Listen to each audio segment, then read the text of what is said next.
Bismillahirrahmanirrahim.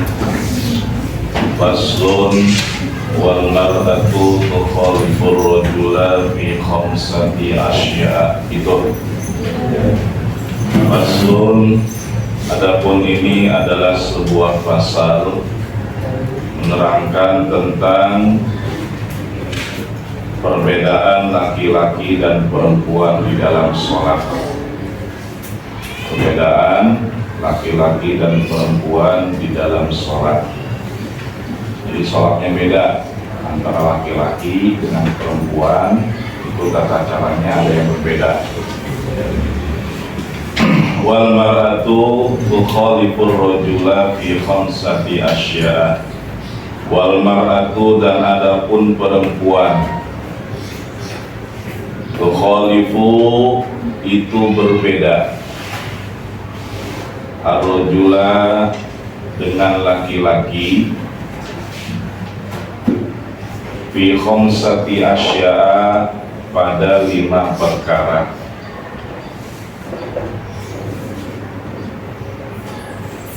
Farrajulu yujafi mirfaqaihi ala jambaihi.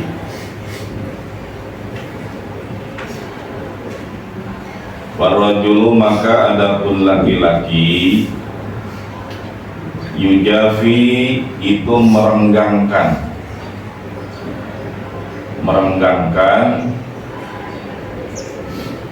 mirfaqaihi akan kedua sikunya.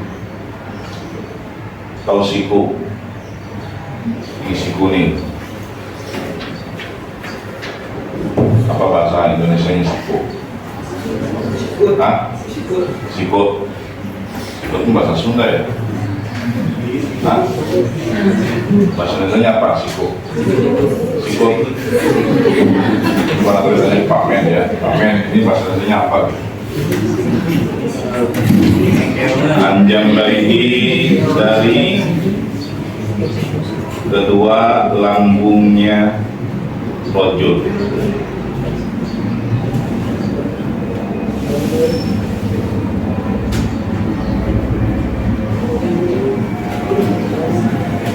Wa yuqilu, dan menyempitkan batnahu akan perutnya rajul, anfakhdaihi, dari kedua pahanya rajul, birruku'i, di dalam ruku', wasujudi, dan sujud.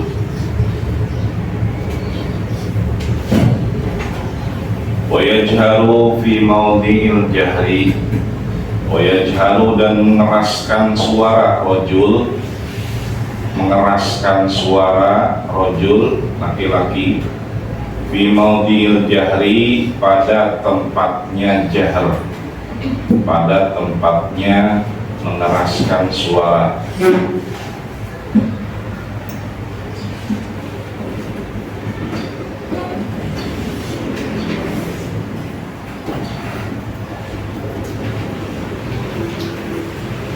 Wa idza nabahu syai'un fi sholati sabbaha.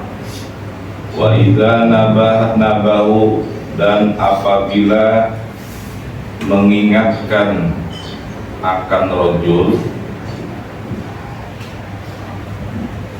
dan apabila menimpa akan rajul apa syai'un, sesuatu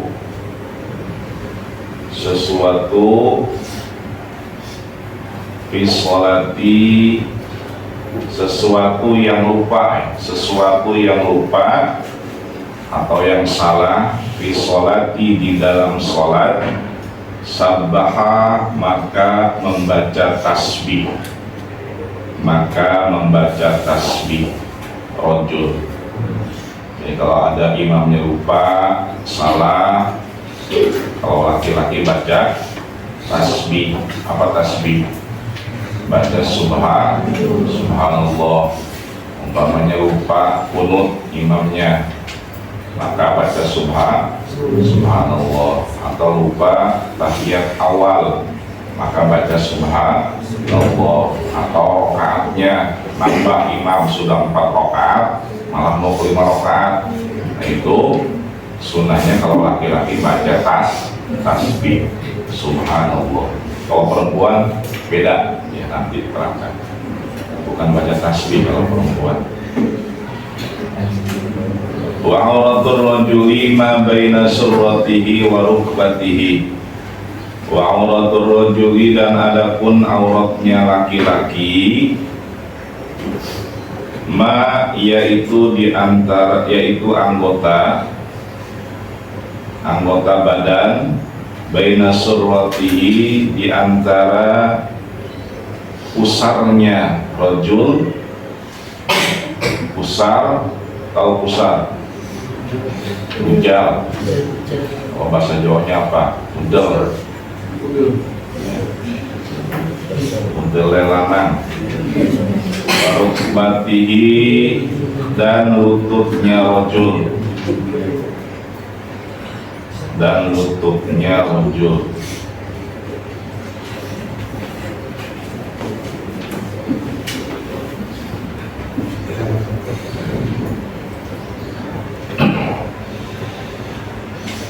Wal mar'atu, dan adapun perempuan,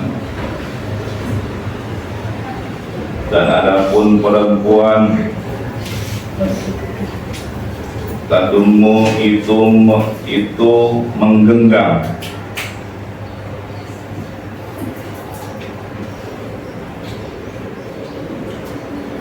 atau menempelkan, ba'doha, akan sebagian mar'ah, ila ba'din, akan sebagiannya lagi.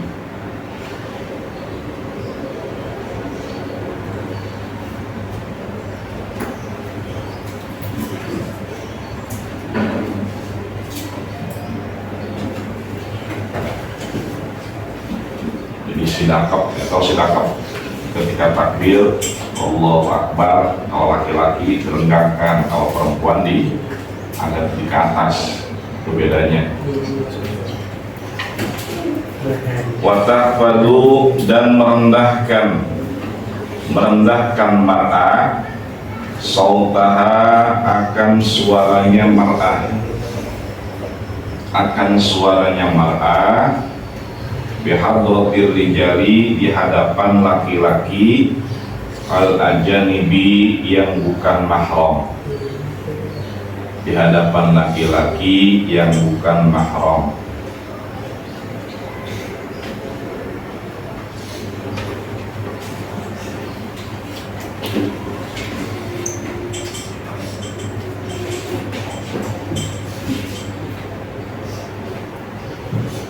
Wa idza nabaha syai'un fi sholati, dan apabila mengingatkan akan mar'ah apa syai'un, sesuatu, fi sholati, di dalam sholat, sofaqat, maka menepuk tangan mar'ah. Jadi kalau perempuan mengingatkan imamnya yang lupa, jangan baca tasbih, tapi tepuk tangan dengan cara bidorbil yumna ala dhahbil yusra, menempukkan tangan kanan ke punggung kiri. Tuh ya, kalau perempuan. Kalau laki-laki beda. Kalau laki-laki baca tasbih. Kalau ada orang perempuan sholatnya begini namanya, berarti itu mengingatkan. Kemudian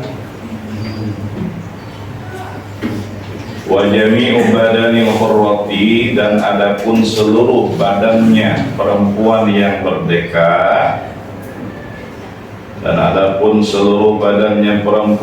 merdeka, auratun, itu adalah aurat. Jadi perempuan seluruh badannya aurat, tidak boleh terlihat. Kalau terlihat di dalam sholat, maka sholatnya batal. Illa wajhaha wa kaffaiha, kecuali wajahnya mar'ah, wa kaffaiha, dan dua telapak tangannya mar'ah. dan dua telapak tangannya merah. Wal amatu karrojuli fis sholati. Wal amatu, dan adapun budak perempuan. Tahu budak? Budak perempuan di sini bukan budak letik perempuan, ya, bukan anak kecil perempuan, tapi budak yang belikan. Di zaman dulu ada yang namanya budak. Budak itu manusia yang diperjualbelikan. Itu terjadi pada masa Arab jahiliyah. Ya.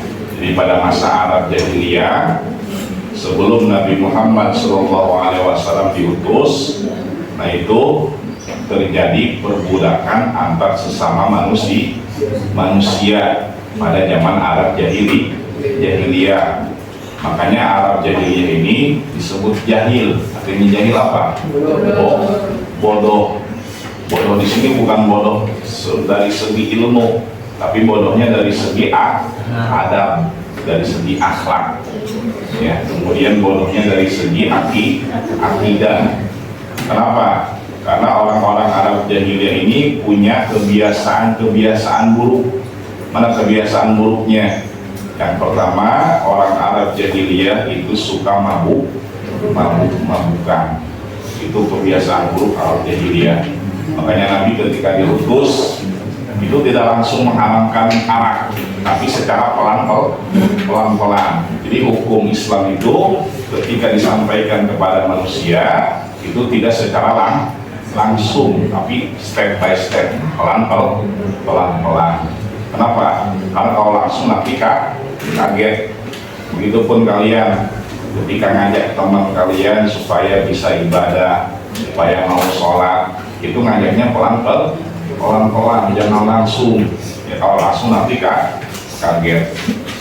Nah, Nabi ketika memerintahkan supaya menjauhi khamar. Tahu khamar? Khamar itu arak, sesuatu yang memabukkan. Ini kebiasaan Arab jahiliyah, itu suka mabuk-mabukan. Jadi Nabi melarang mabuk-mabukan itu tidak secara langsung, tapi secara bertahap, sehingga mabuk-mabukan ini, kata Nabi, kemudian melarang kepada para sahabatnya yang masuk agama Islam, itu tidak langsung melarang terhadap mutlak terhadap arak, tapi secara pelan-pelan. Yaitu apa? Ketika Nabi melarang, janganlah kalian sholat dalam keadaan mabuk. Wala taqrabus sholata wa antum sukara. Jangan kalian sholat dalam keadaan mabuk. Kenapa? Karena tadi kebiasaan Arab jahiliyah ini suka mabuk-mabukan. Itu kebiasaan buruk. Kemudian sehingga sedikit demi sedikit mabuk-mabukan ini kemudian hilang dalam dakwahnya Nabi Muhammad SAW.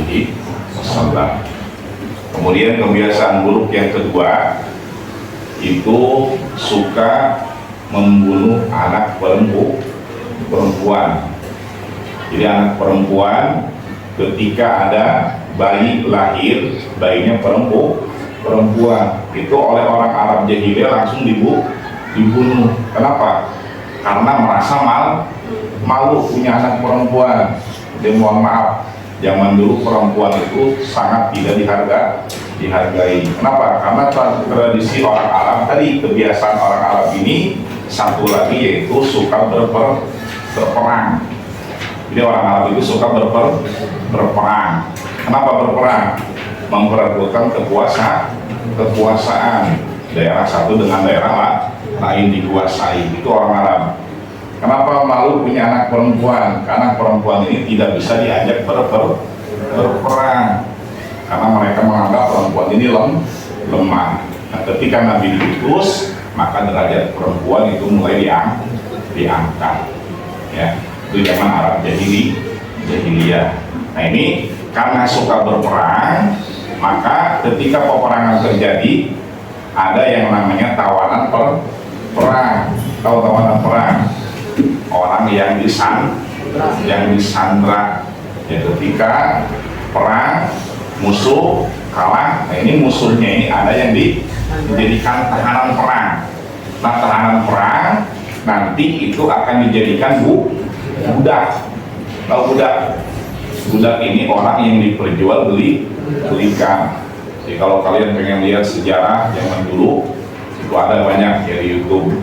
Klik aja perbudakan pada zaman Arab Jahiliyah.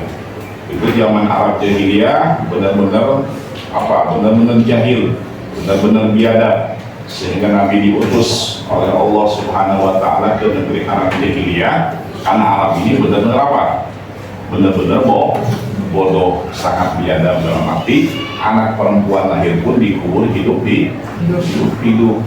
Makanya Nabi kenapa diutus ke negara Arab? Karena masyarakat Arab Jahiliyah itu sangat biadab pada zaman dulu.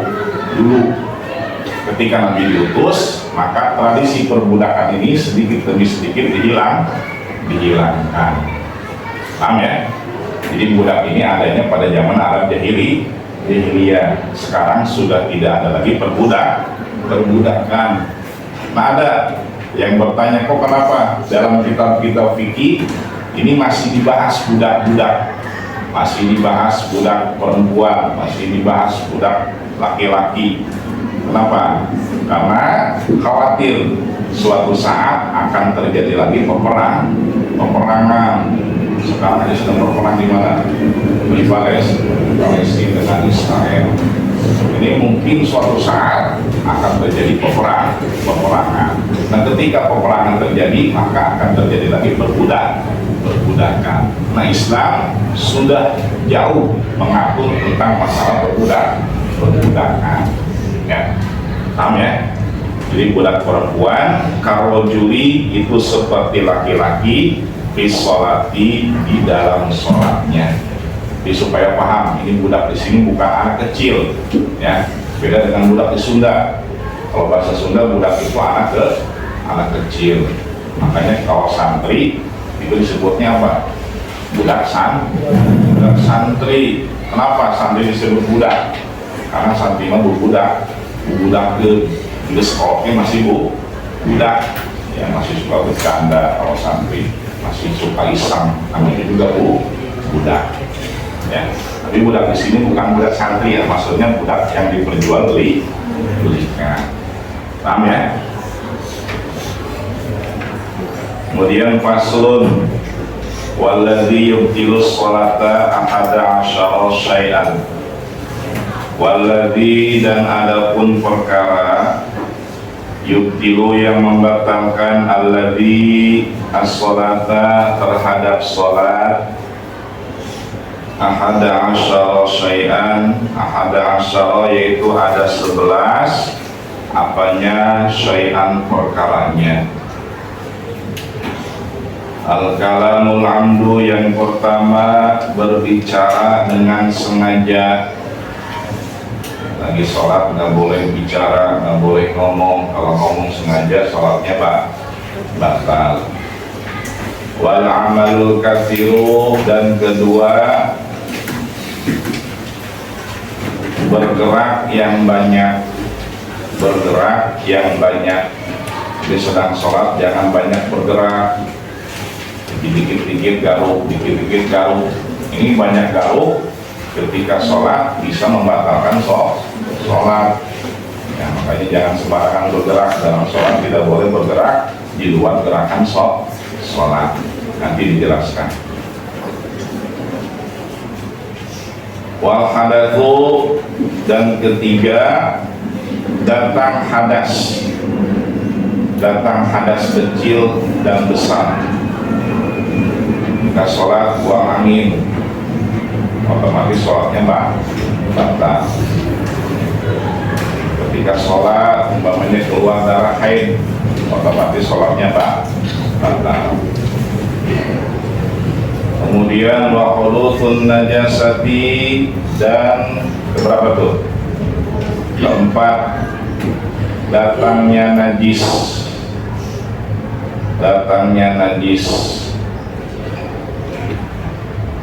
Sedang sholat tiba-tiba ada tai cicak nempel ke baju, maka sholatnya batal.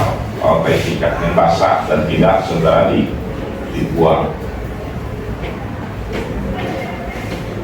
Kemudian wankishaful aurati, dan kelima terbukanya aurat. Sedang sholat umpamanya laki-laki biasanya suka pakai kaos, ya, kaosnya kaos ketat. Ketika sujud bokongnya kelihatan. Sering yang kayak gitu. Sering. Itu auratnya terbuka. Kalau auratnya terbuka ketika sholat, sholatnya batal. Ya. Ini laki-laki banyak terjadi. Makanya kalau sholat pakai bajunya yang agak panjang.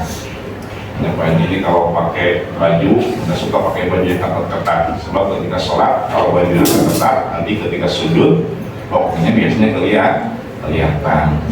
Atau perempuan ketika sholat, ketika sujud, ini sujudnya kakinya jangan kelihatan. Kalau kakinya kelihatan, itu batal sholatnya batal. Kenapa? Karena kaki itu termasuk aurat. Paham ya? Kemudian juga sama rambut ini jangan kelihatan ketika sholat. Kalau rambutnya kelihatan, sholatnya batal.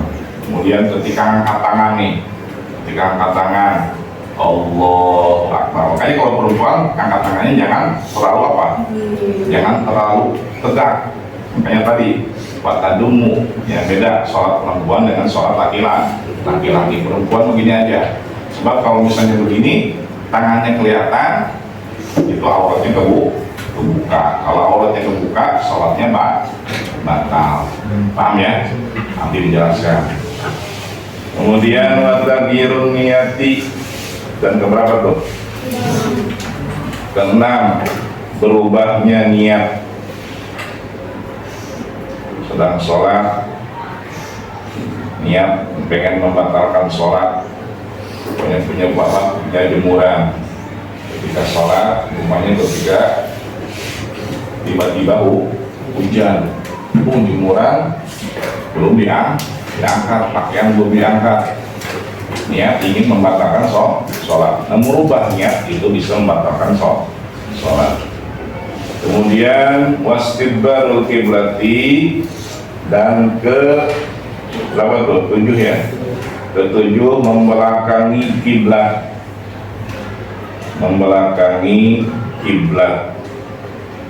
Jadi sedang sholat tidak boleh membelakangi kiblat. Kemudian wal uklu wasyurbu, wal aklu wasyurbu, dan kedelapan makan dan minum. Sedang sholat tidak boleh makan, tidak boleh minum. Mungkin nggak sedang sholat makan dan minum? Mungkin. Contohnya apa? Yang mulia habis makan nasi padang pakai ayam umpamanya. Tidak umur habis makan langsung sholat duhur. Ketika sholat duhur, ayamnya nyelap di gigi, ya.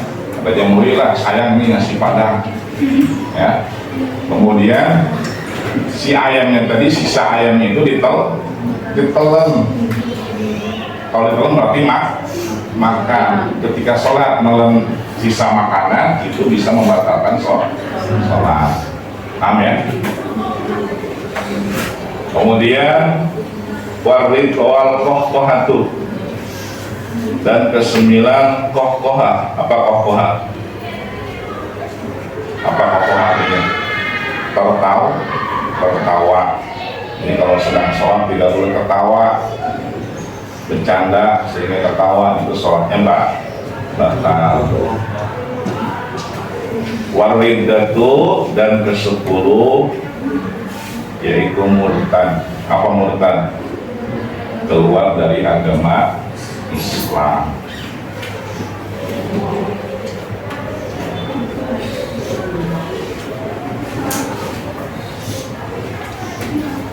Makannya sampai mana?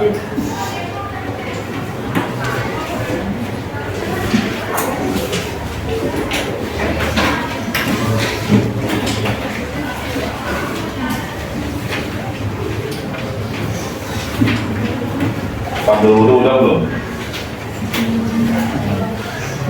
Hah? Udah? Belum? Kan baru sampai siwak ya? Bismillahirrahmanirrahim. Setelah musannif membahas tentang masalah siwak. Apa itu siwak?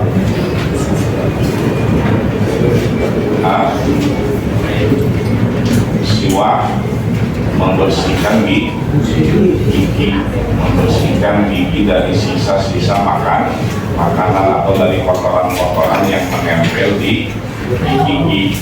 Fungsinya apa bersiwak? Supaya terhindar dari penyakit. Jadi kalau pengen terhindar dari penyakit gigi, kalau pengen tidak sakit gigi, maka harus rajin siwak. Nah, siwak itu bisa dikategorikan kepada sikat gigi kalau tata caranya sama dengan cara bersiwak. Ya. Nah, bersiwak itu kemarin bagaimana caranya?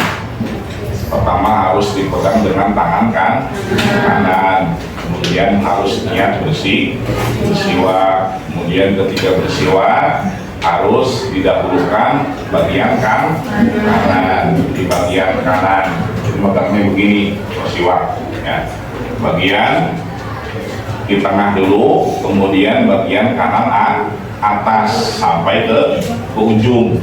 Setelah di ujung dikembalikan lagi ke tengah, kemudian baru bagian bawah di tengah digeserkan kemana? Digosokkan ke ujung kanan bawah, kemudian dibalikan lagi ke tengah, kemudian bagian tengah ke ujung kiri atas, ya, ke kiri, kemudian dibalikan lagi ke tengah, kemudian bagian kiri bawah ke ujung, kemudian balikan lagi ke tengah. Itu tata cara bersiwak. Nah, kalau misalnya sikat giginya seperti itu pahalanya insya Allah sama seperti siwak, asalkan tadi megangnya pakai tangan kanan, kemudian kalau bisa baca Bismillah, kemudian niat bersiwak supaya membersihkan sisa-sisa makanan, kotoran-kotoran yang nempel di dalam gigi. Jadi Islam ini sangat menganjurkan terhadap kebersihan, sehingga bersiwak pun itu diatur di dalam agama Islam. Karena an-nadhafatu minal iman, kebersihan sebagian dari iman. Kemudian siwak ini sangat disunnahkan pada setiap kegiatan apapun, terutama pada 3 tempat. Yang pertama apa? Yang pertama, siwak sangat disunnahkan ketika taghayyuril fami, ketika berdiam yang lama, ketika diam yang lama, tidak ngomong, tidak makan, tidak minum, itu sudah bersiwak. Kemudian yang kedua, ketika apa? Ketika bangun tidur, ini sudah bersiwak. Supaya apa? Supaya mulutnya tidak bau. Sebab kalau bangun tidur biasanya bau apa? Bau ababe, ya, ada ababe. Jadi biasanya kalau bangun tidur bau abab, ya. Ini makanya disunahkan bersiwak. Kemudian yang ketiga apa? Sangat disunahkan ketika mau melaksanakan sholat. Jadi ketika sholat, sebelum sholat sunnah bersiwak. Bahkan dalam kitab-kitab yang lain bukan hanya 3 tempat saja, tapi masih banyak. Di antaranya apa? Mau baca Al-Quran, kita mau ngaji Quran sunnah bersiwak, mau baca kitab sunnah bersiwak, giginya sudah kuning maka sunnah bersiwak. Jadi banyak disunahkan bersiwak, terutama tadi pada 3 keadaan. Kemudian maka di sini musonif akan membahas tentang faslun wa furudul wudu'i, pasal tentang fardu wudu atau rukun wudu atau anggota yang wajib di dalam wudu. Ada berapa fardu wudu? Rukun wudu sitatu asya'a, ada 6 perkara. Yang pertama apa? Yang pertama niat. Ya. Yang pertama rukun dalam wudu adalah niat. Niat itu apa artinya? Apa tarifnya niat? Dalam Safina Jamhuri apa? Qasdus syai'i muqtaronan bifa'lihi. Ya. Niat itu tarifnya apa? Qasdus syai'i muqtaronan bifa'lihi. Kemarin nulis nggak? 7 macam niat, 7 hakikat niat. Nulis nggak? Ada? Ya.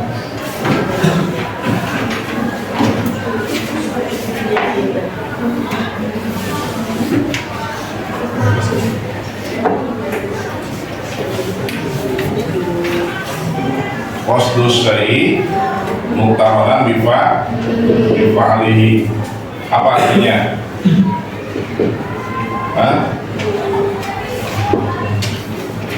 Bertujuan akan satu perkara sambil dibarengi dengan mengerjakannya, itu namanya niat.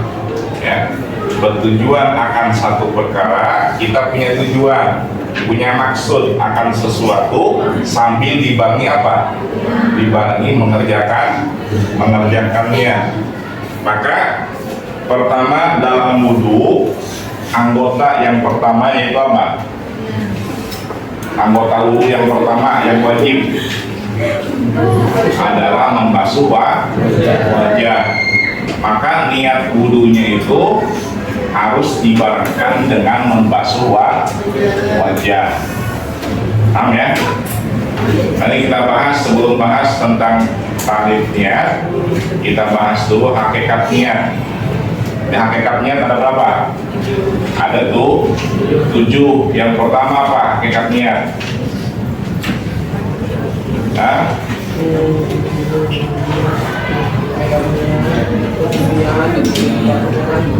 Apa yang pertama? Hakikat niat. Apa hakikat niat?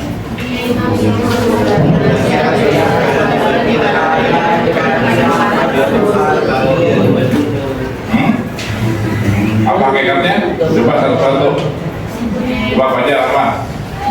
Itu menjadi maksud menghendaki akan kewajiban kita dalam menjalankan sebuah apapun, tapi tidak diganti dalam mengerjakannya itu disebut al-azan, disebut istilah. Ya, jadi hakikatnya tadi bermaksud akan suatu perkara sambil dibarengi dengan mengerjakannya.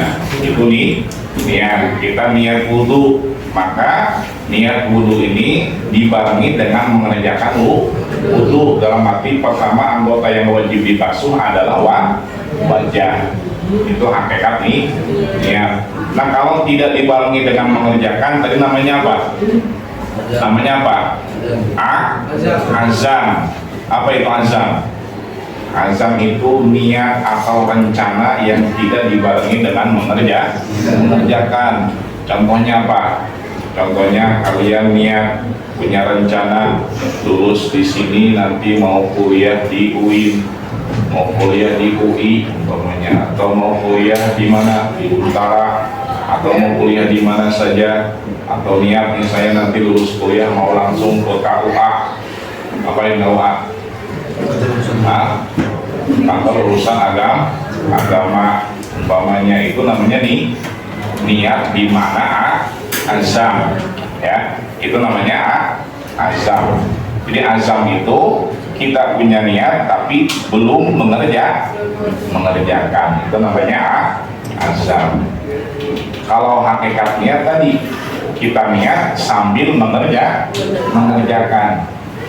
Contohnya tadi niat berwudu, maka niat berwudu ini itu bisa dengan berbagai cara. Ya, niat berwudu bisa dengan berbagai cara. Apa niat wudu? Niatnya bagaimana? Nawaitu fardhul wudu'i, atau nawaitul wudu'a, atau nawaitu rof'al hadasil asghari, itu boleh ya. Jadi niat wudu itu macam-macam. Boleh niat wudu saja, boleh niat fardu wudu saja, boleh niat dikomplitkin umpamanya niat saya fardu wudu menghilangkan hadas kecil, itu juga boleh. Nah ini dalam wudu ada fardu wudu, ada sunnah wudu, ya. Ada fardu wudu, ada sunnah wudu. Nanti kita jelaskan tentang sunnah wudu. Nah ini ketika niat fardu wudu tadi, niat itu dibarengi dengan awal mengerjakan. Itu apa? Ketika membasuh muka. Jadi ketika basuh muka sambil niat nawaitu fardhul wudu'i, ya, atau nawaitu rof'al hadasil asghari, atau nawaitu wudu'a. Nggak bisa pakai bahasa Arab, boleh pakai bahasa Sunda. Kaulah niat wudu itu boleh. Kemudian yang kedua apa niat? Tadi hakikat niat yang pertama, yang kedua hukum niat. Apa hukumnya niat? Wajib, ya. Niat itu hukumnya wajib. Kenapa wajib? Karena termasuk rukun, termasuk fardu. Berarti kalau tidak niat maka tidak sah wudunya, ya. Kalau tidak niat maka wudunya tidak sah. Itu hukumnya niat. Karena innamal a'malu binniyat, bahwasanya sahnya suatu perbuatan itu tergantung kepada niatnya. Kalau dia tidak niat sholat, tidak niat wudu, maka wudunya, sholatnya tidak sah. Paham ya? Kemudian yang ketiga apa? Tempatnya niat. Di mana tempatnya niat? Di dalam hati. Jadi niat tempatnya dalam hati. Bagaimana kalau mengucapkan niat? Seperti ngucapin nawaitu fardhul wudu'i, ngucapin pakai lisan, pakai lidah, pakai mulut. Hukumnya apa? Talafuz bin niat, itu hukumnya sunnah, ya. Yang wajib niat itu tempatnya dalam hati. Ketika kita sholat, ya, ketika sholat suka baca usholi nggak? Baca, ya. Ketika sholat, mau sholat zuhur, niat papat usholinya bagaimana? Usholi fardhu zuhri. Kalau mau panjang silakan arba'a raka'atin mustaqbilal qiblati ma'mumat. Kalau jadi makmum, nanti kita bahas tentang sholat. Nah ini banyak, ya.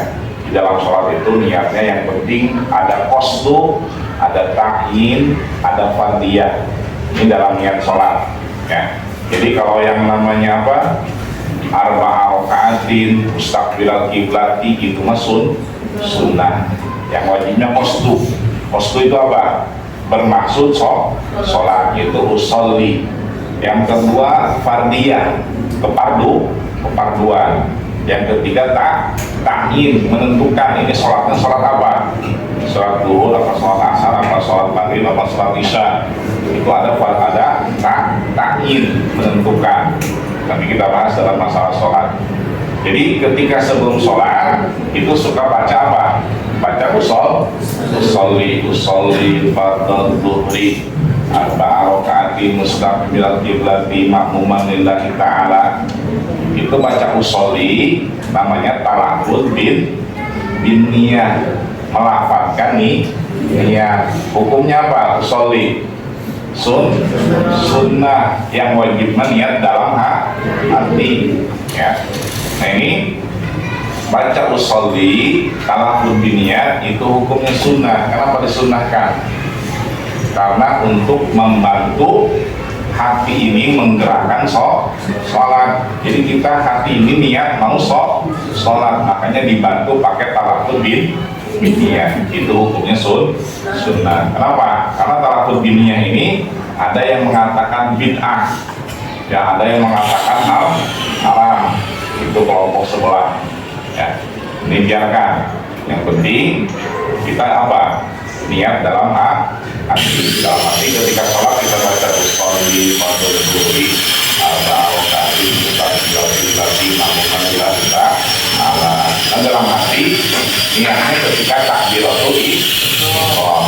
Jadi Allah Akbar. Nah, ketika baca takbir itu niat dalam hati. Niat mah boleh pakai bahasa Arab, boleh pakai bahasa Sunda juga boleh, pakai bahasa Jawa juga boleh. Silakan kalau niat, karena niat tempatnya di mana? Di dalam hati. Paham ya? Kemudian yang keberapa? Yang keempat, apa yang keempat? Waktunya. Kapan waktunya? Pada permulaan ibadah. Nah, dalam wudu waktu wajibnya kapan? Membasuh muka, membasuh wajah. Maka ketika niat itu dibarengi dengan membasuh wajah. Jadi niatnya ketika basuh wajah, niat saya berwudu, niat kaulah wudu, niat usul wudu. Jadi niat itu di dalam hati. Paham ya? Kemudian yang kelima apa?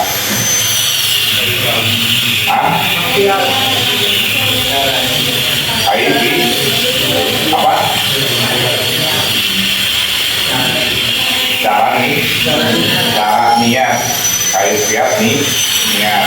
Bagaimana caranya niat? Berbeda-beda sesuai dengan apa yang diniatkan. Kita niat mau wudu, maka niatnya harus niat wudu. Kita niat mau sholat, maka niatnya harus niat sholat. Ya, kita niat mau umroh, maka niatnya harus niat umroh. Kita niat mau puasa, maka niatnya niat puasa. Jadi beda-beda tergantung kepada jenis ibadahnya. Apakah kita mau wudu, apakah mau sholat, apakah mau puasa, itu tergantung jenis ibadahnya. Kemudian yang keberapa?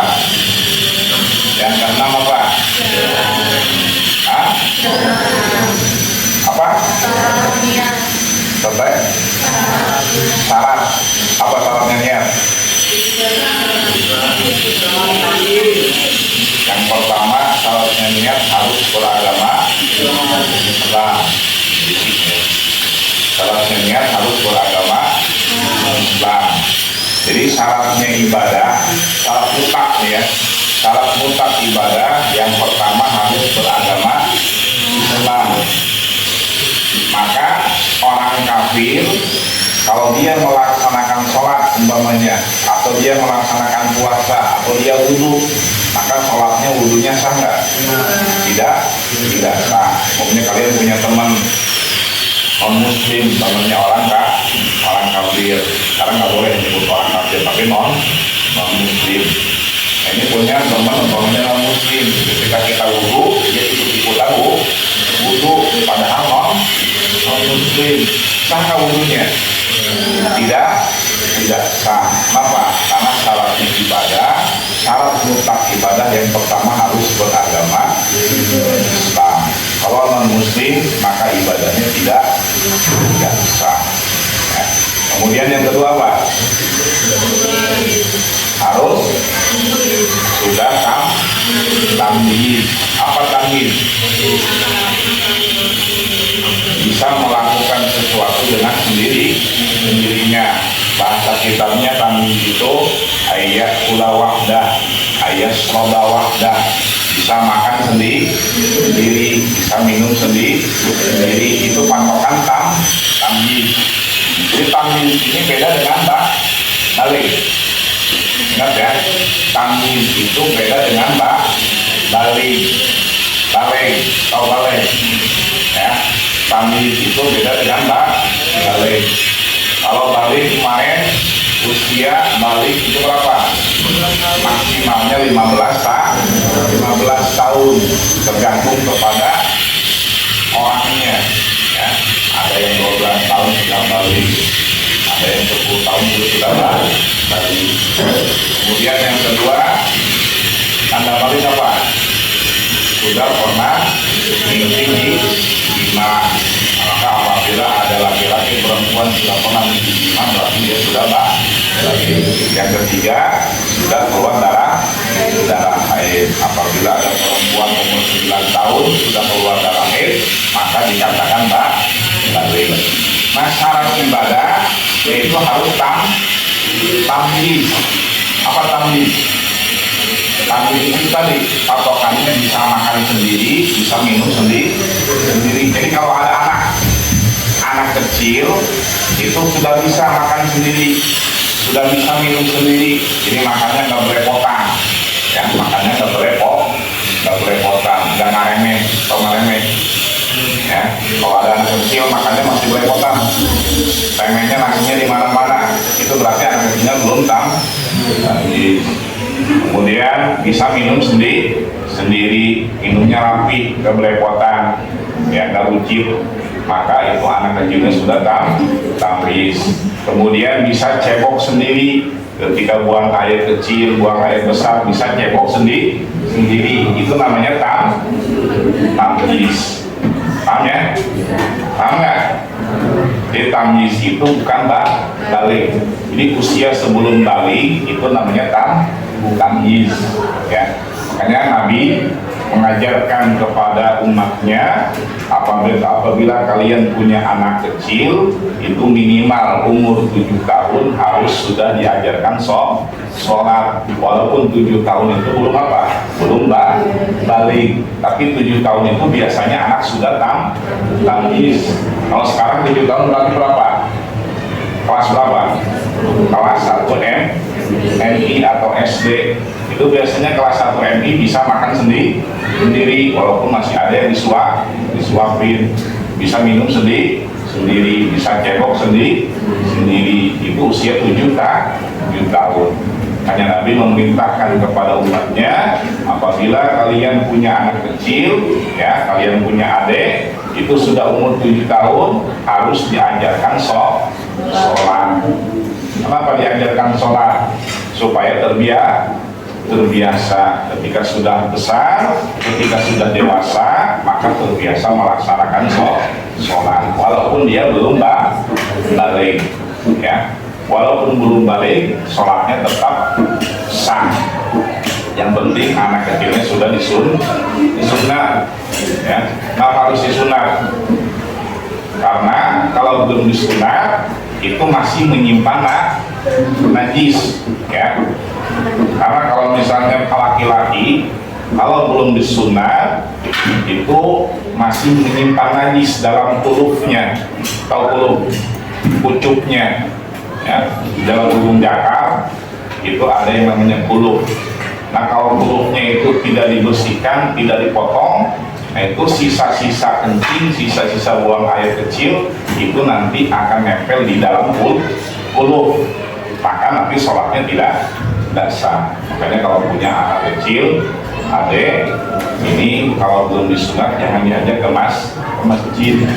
Kenapa? Karena kalau misalnya digendong sama kita, nah itu nanti bisa membawa najis, ya. Nah makanya anak kecil ini supaya dia tamyiz, supaya sah melaksanakan ibadah, maka harus disunat, ya, harus difitan. Sini udah pada sunat semua ya? Ada yang belum sunat? Sudah sunat semua yakin ya? Kecuali mungkin muslim. Makanya kalau ada orang yang masuk agama Islam, itu pertama kali harus apa? Harus disunat. Itu syaratnya. Karena kalau belum disunat itu masih menyimpan najis. Makanya ada sunat dewasa. Pernah kalian lihat? Sunat anak dan sunat dewasa. Kenapa orang dewasa harus disunat? Karena kalau dia masuk agama Islam, itu kulubnya harus bersih. Kalau belum disunat, masih menyimpan najis. Kalau menyimpan najis, nanti sholatnya tidak sah. Paham ya? Ini tamyiz. Kita balik lagi tamyiz. Tamyiz ini usia di mana seorang anak itu bisa melaksanakan ibadah dengan sah walaupun dia belum balik. Ya, jadi tamyiz ini sebelum balik. Makanya kalau ada anak kecil dia ikut-ikutan sholat 7 tahun, maka sholatnya sudah sah. Kemudian anak kecil dia ikutan puasa, umpamanya diajarkan puasanya dari subuh sampai maghrib, maka itu puasanya sah. Karena syaratnya ibadah, syaratnya niat tadi harus Islam, yang kedua harus tamyiz. Paham ya? Kemudian yang keberapa? Yang ketujuh apa? Maksud niat. Apa tujuan niat? Untuk membedakan ibadah dengan yang lainnya. Ya. Ketika kalian berwudu, ya, berwudu pakai niat. Dengan berwudu kita pakai niat. Nah, itu bisa membedakan antara wudu dengan cuci tangan. Ketika kalian cuci tangan umpamanya, kemudian sampai apa? Cuci tangan sampai ke tangan-tangan, sampai ke kaki, bersih-bersih, tapi tidak niat, maka bukan termasuk wudu. Kenapa? Karena tidak niat. Dan niat itu tujuannya apa? Membedakan antara ibadah dengan yang bukan ibadah. Ketika kalian mandi, kalian mandi jebur, dapat pahala nggak? Tidak dapat pahala. Tapi kalau kalian mandinya hadas besar, umpamanya pakai niat, nah itu mandinya dapat pahala. Atau kalian mandi sholat Jumat, mau sholat Jumat atau pada hari Jumat niat mandi supaya mandinya dapat pahala, maka diniatkan ibadah. Atau tidak harus hari Jumat, kalian supaya ibadahnya seger, sekolahnya seger, belajarnya seger, maka mandi. Nah ketika mandi, niat saya mandi supaya seger menuntut ilmu, supaya seger ibadahnya. Itu mandinya insya Allah dapat pahala. Suka diniatkan. Jadi kalau kalian mandi, niat supaya segar, supaya semangat melaksanakan ibadah, supaya semangat belajarnya. Sebab biasanya kalau tidak mandi, biasanya lemas, ketahuan tuh. Yang suka tidur lagi belajar berarti belum mandi, makanya lemas. Ya. Makanya diniatkan. Atau kalaupun sudah mandinya tidak niat, ya. Makanya ketika mandi niat, ya. Ketika mandi niat. Jadi walaupun mandi biasa, diperhatikan. Jadi walaupun kalian mandi biasa, ya mandi pagi, mandi sore, atau mandi siang, itu diniatkan apa? Diniatkan ibadah. Supaya apa? Supaya dapat pahala. Jadi ibadah itu banyak, ya. Ibadah itu banyak. Ibadah itu ada ibadah mahdhah, ada ibadah ghair mahdhah. Ibadah mahdhah itu apa? Ibadah yang langsung kepada Allah dan tata caranya itu sudah diatur dalam agama Islam. Ada ibadah ghair mahdhah. Ibadah ghair mahdhah itu ibadah yang tidak langsung kepada Allah. Ini banyak, ya. Contohnya ibadah ghair mahdhah itu banyak. Bahkan perkara-perkara yang mubah, ya, perkara-perkara yang hukumnya mubah. Yang mubah seperti apa? Seperti makan, kemudian minum, kemudian tidur, mandi, cuci tangan, cuci kaki, semua perkara yang mubah. Haknya mubah apa? Boleh. Haknya boleh apa? Tidak dapat pahala, tidak dapat dosa. Nah, bagaimana caranya supaya yang tadinya mubah bisa menjadi sunnah? Caranya bagaimana? Diniatkan ibadah, ya, supaya setiap hari, setiap waktu kalian ibadah itu diniatkan ibadah. Ketika tadi pagi-pagi mandi, ya, pagi-pagi mandi, niatnya apa? Supaya seger melakukan ibadah, supaya seger belajarnya tidak ngantuk, nanti ketahuan, ya belajarnya ngantuk, itu pada mandinya, pada waktu mandi tidak diniatkan ibadah, ya. Jadi mulai saat ini segala sesuatu yang hukumnya mubah, itu harus diniatkan ibadah. Supaya apa? Supaya berpahala. Paham ya? Pengen apa pahala? Pengen apa? Karena nanti yaumul kiamat, setelah manusia dibangkitkan, akan ada yang namanya yaumul mizan, hari timbangan. Di amal kita nanti akan ditimbang, banyakkan amal baik atau amal buruknya. Kalau banyakkan amal baik, maka insya Allah masuk ke dalam surga, ya. Maka supaya menambah amal baik, segala kegiatan harus diniatkan ibadah. Mandinya niatkan supaya segar belajar, supaya segar ibadah. Ketika kita makan itu apa? Makan pun diniatkan supaya kuat ibadah, supaya kuat belajarnya, tidak lemas, ya. Kemudian ketika minum pun sama, supaya segar ibadah. Ketika tidur pun diniatkan ibadah. Supaya apa? Supaya tidurnya ini ketika nanti belajar tidak ngantuk, ya. Makanya ketika tidur diniatkan ibadah. Jadi yang sering tidur di kelas, ketika malamnya ini sering begadang, atau tidurnya malam. Makanya ketika tidur diniatkan apa?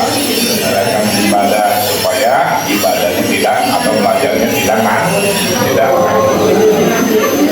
paham ya? Sampai ya. Nah, itu 7 perkara yang ada di dalam nih, ya. Kemudian waktu wajib yang kedua, membasuh wajah, ya. Adapun wudhu yang kedua adalah membasuh wajah. Apa itu wajah? Oh, muka. Batasnya muka di mana? Muka itu batasnya dari mulai tumbuh rambut di atas nih. Dari mulai tumbuh rambut sampai bawah dagu, ya, sampai bawah dagu. Itu apa? Batas muka dari atas sampai bawah. Kalau dari samping, dari telinga sampai telinga, ya, daun telinga yang ini nih.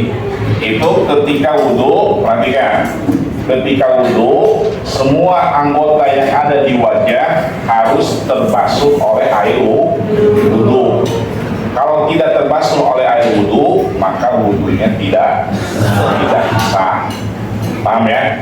Ini kadang-kadang banyak yang wudhunya asal-asalan. Ketika wudhu gini-gini doang, ya. Ketika wudhu begini-begini doang, ininya nggak kebasuh, itu wudhunya asal-asalan. Kalau wudhunya asal-asalan, maka wudhunya tidak sah. Makanya jangan heran, banyak orang yang beribadah tapi tidak mendapatkan pahala. Kenapa? Karena wudhunya tidak pakai ilmu, wudhunya tidak tahu fardu wudhu. Nah, ini perhatikan, ya. Jadi banyak orang yang ketika wudhu itu asal basuh muka aja gini.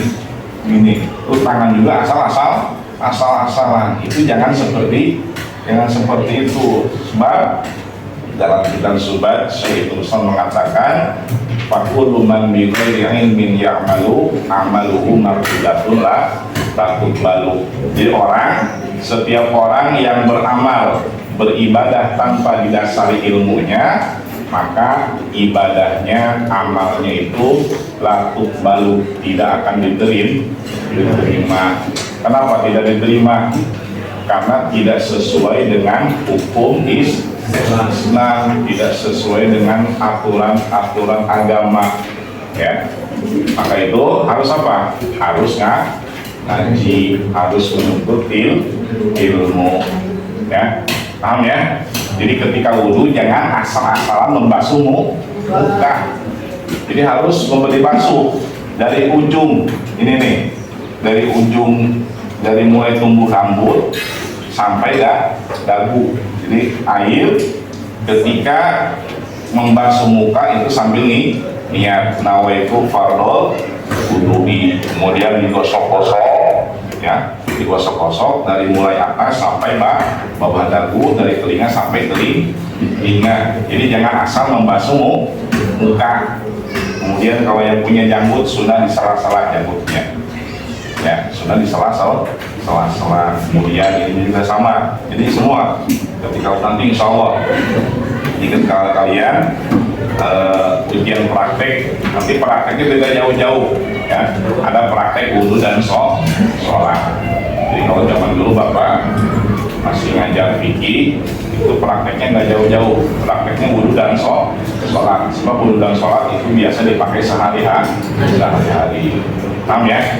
Jadi ketika basuh muka dari atas sampai bawah, ya, harus benar-benar muka itu terbasuh oleh air wudhu.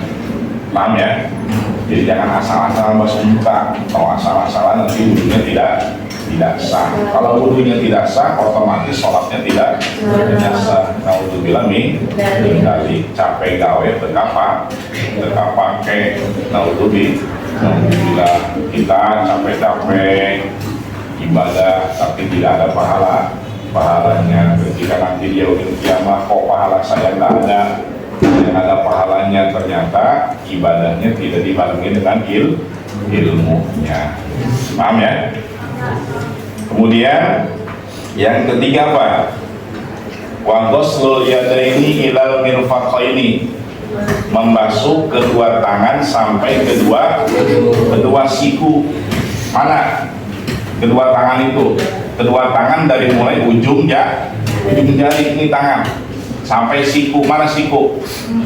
Sampai siku sampai sini nih.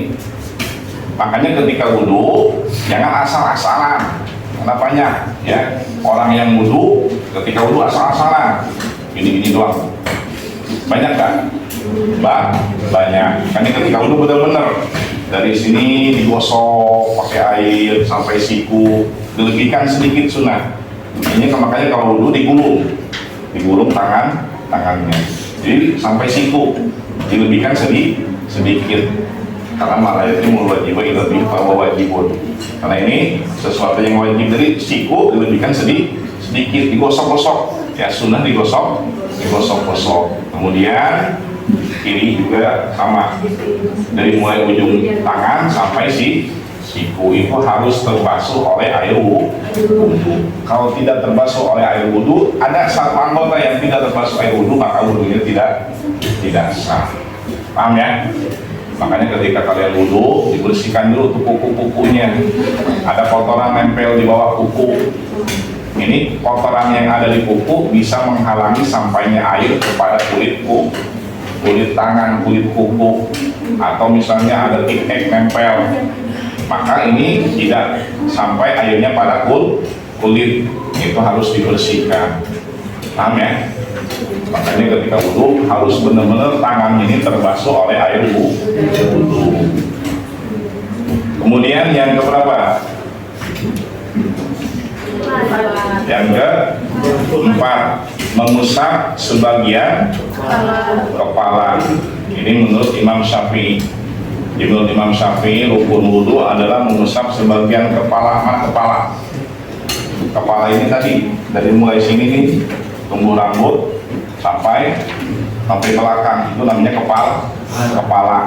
Itu mengusap sedikit saja juga boleh.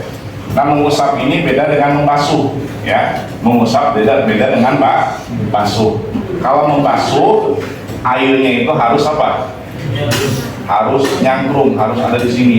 Beda dengan ngusap. Kalau ngusap mah cukup begini saja, ya.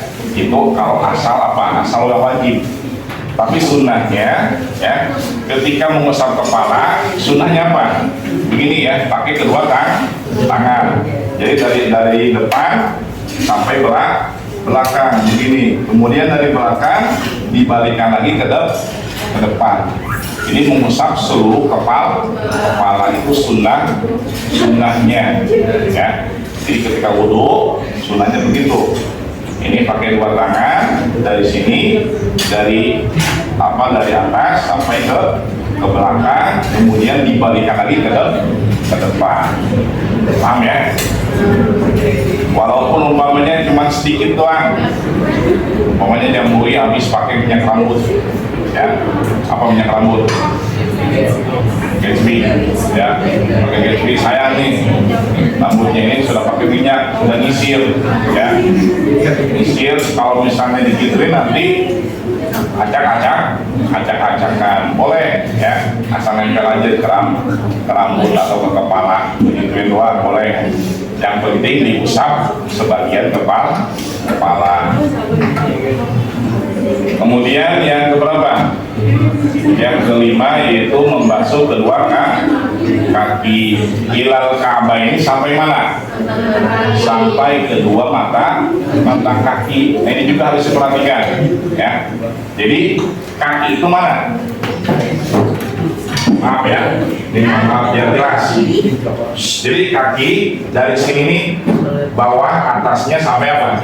Sampai mata kaki itu wajib terbasuh oleh air. Kalau wudhu, cuci kakinya asal-asalan, ini doang, itu wudhunya tidak sah, ya. Nah, makanya kalian ketika wudhu jangan cepat, jangan asal-asalan. Ini banyak di luar sana wudhunya kayak wudhu anak kecil. Kalau anak kecil wudhunya asal-asalan dimaklum, ketika basuh muka segini aja, doang, tangan gini doang. Ini banyak yang seperti itu. Namanya kasihan. Jadi udah capek-capek sholat, capek-capek wudhunya tidak sah, ya. Nah, itu kemudian yang kelima, rukun wudhu adalah membasuh kedua kaki. Nah, kaki itu dari mulai bawah kaki, atas kaki, sampai mata kaki. Jadi batasnya sampai mata kaki, tidak harus sampai apa? Tidak harus sampai betis. Karena ada orang yang kalau berlebihan, wudhunya sampai sini nih. Ini tidak harus sampai situ, jadi cukup sampai mata kaki, ya. Tidak harus apalagi sampai lutut, itu tidak harus. Yang penting mata kaki dilebihkan sedikit aja. Itu wudhu membasuh kaki. Paham ya? Kemudian yang keenam apa? Tartib berurutan dari mulai membasuh wajah, kemudian tangan, kepala, kemudian kaki. Itu baru yang wajibnya, belum yang sunnahnya. Insya Allah nanti yang sunnahnya kita bahas minggu yang akan datang, ya. Jadi kenapa di sini dibedakan antara yang wajib dengan yang sunnah? Karena yang wajib itu harus dilakukan walaupun dalam keadaan sempit waktunya. Itu yang wajib. Yang sunnah kalau waktunya sempit itu jangan dilakukan. Ya, umpamanya apa? Umpamanya kalian bangun tidur 5:30. Sedangkan 5:30 ini sudah terbit matahari. Umpamanya 5:30. Kemudian kalian bangun jam 5:25. Ada waktu berapa menit lagi? 5 menit lagi waktu subuh. Kalau kalian wudhunya pakai sunnah dulu, efek-efek segala macam, kumur-kumur, waktunya keburu habis. Makanya wudhunya yang wajib saja langsung basuh muka. Kalau cukup sekali aja. kemudian langsung tangan, kemudian langsung kepala, langsung kaki kalau waktunya mepet. Ya. Kemudian juga kalau sudah mulai berjamaah, ya, ketika sudah mulai berjamaah kalian baru wudhu. Ini kalau sudah jamaah kalian baru wudhu. Itu sunnahnya yang wajib saja, ya, sunnahnya yang wajib saja. Kenapa? Karena sunnah berjamaah itu lebih besar daripada apa? Pahalanya daripada sunnah wudhu. Ya, jadi kalau sudah mulai jamaah kalian cukup yang wajib aja, ya, yang wajib saja. Karena kita biasanya menganggap efek-efek itu sebagai wajib, karena sudah terbiasa. Padahal efek-efek umur itu masuk sunnah, ya. Jadi sunnah itu dilakukan ketika waktunya masih luas. Kalau waktunya sudah sempit, jangan dilakukan. Dalam arti apa? Jangan mendahulukan yang sunnah tapi meninggalkan yang wajib. Tapi kita harus mendahulukan yang wajib dengan tidak meninggalkan yang sunnah. Jadi wajib dilakukan, sunnah pun jangan ditinggalkan kalau waktunya luas. Kalau waktunya sempit, boleh ditinggalkan. Kalau sunnah apa? Kalau dikerjakan dapat pahala, ditinggalkan tidak berdosa. Kalau wajib apa? Dikerjakan dapat pahala, ditinggalkan berdosa. Paham ya? Itu kenapa makanya di sini dibahas ada fardu wudu, ada sunnah wudu. Jadi kalian harus paham mana yang termasuk fardu, rukun, wajib, mana yang termasuk sunnah. Paham ya? Wa sunnanuhu asyaratu asya wallahu a'lam bishawab wa illallahu wajhi wal nar. Ada pertanyaan? Tidak ada, maka cukup sekian. Mohon maaf. Wabillahi taufiq wal hidayah. Assalamualaikum warahmatullahi wabarakatuh.